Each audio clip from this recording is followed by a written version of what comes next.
Mbuya vanogara vachinzwa makumbo ndobva vati pane kwanoda kuenda ndakokewa nevamwe kunzi kwai Machembere huyai uko madzibaba Terminais. Ndichitoti mbuya munokusvika here nemakumbo enyu? Vakati rega ndiende. Ndobva vadini vaenda. Kwai ndobva ndasimudziwa pachita chevanhu. Mbuya woda ndikuitirei? Mbuya akati makumbo angu anorwadza aya, ndirape makumbo. Zvikanzi aiwa zviri mumwoyo menyu.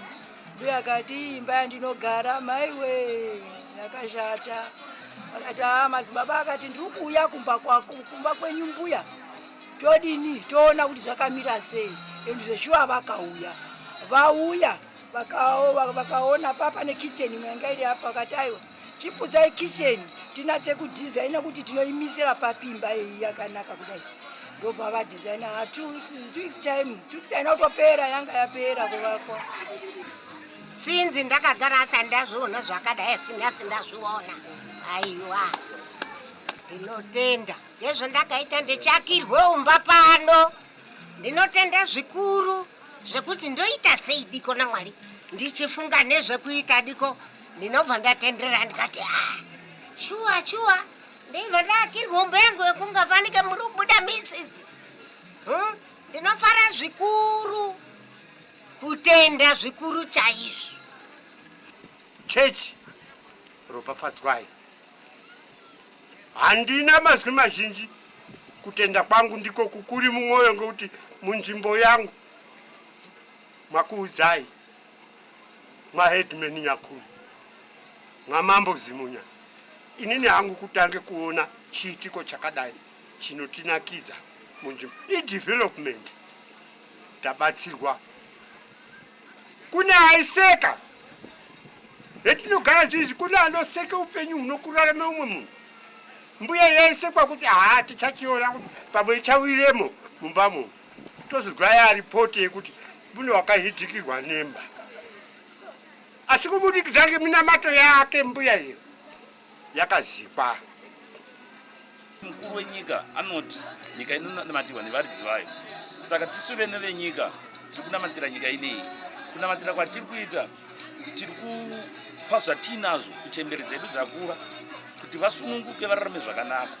Amai vangu vanga kurarama muimba yakadai inonga yakatsemuka. Tikati aiwa regai tivake sekukumbira kwavakaita kuti ndivakirewo. Handivazive, handina kukama nawo. Munhu andakangoonawo pakunamata. Handi kuti ndinazvo asi kuvawarira kuti urongwa hwemutungamiri wenyika huende mberi.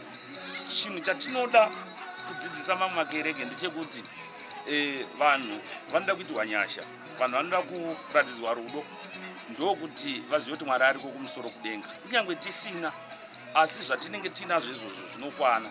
Tauya pano pasamhiri pababa namai, vanhu vanga vachirarama zvinorwadza, pasina toilet tikavaka, pasina pekurara pakanaka tavaka. Toda kutenda sangano rababa Terminais. Ichi chipo chendaona mukati medora. Vanhu vanotaura uchitaura ngetheory asi practical yacho hapana. Asi izvi zvishamiso zvaitwa pamushauno wa baba Samhiri namai Samhiri kuti wapuwa chipo chemba chine nhaka inorangarira kunyangwe nevazukuru vanouya vanonga vachizowane rangariro iyoyo yekuti imba iyi yakavakwa nechechi asi mukuru wayo ndi baba Terminais. Ndinoda kuzvitenda. Dai Mwari aramba echitibatsira kuti masangano ese agone kuona nekuvhurika kuti kana munhu echitambudzika mukutambudzika kwake kune vanonga vaine zvinhu wabatsira nevanhu kuti tigone kusimudza nyika yedu. Tinotenda baba ED Mnangagwa vari kuramba vachikurudzira vanhu kuti nyika inowakwa nevene vanhu.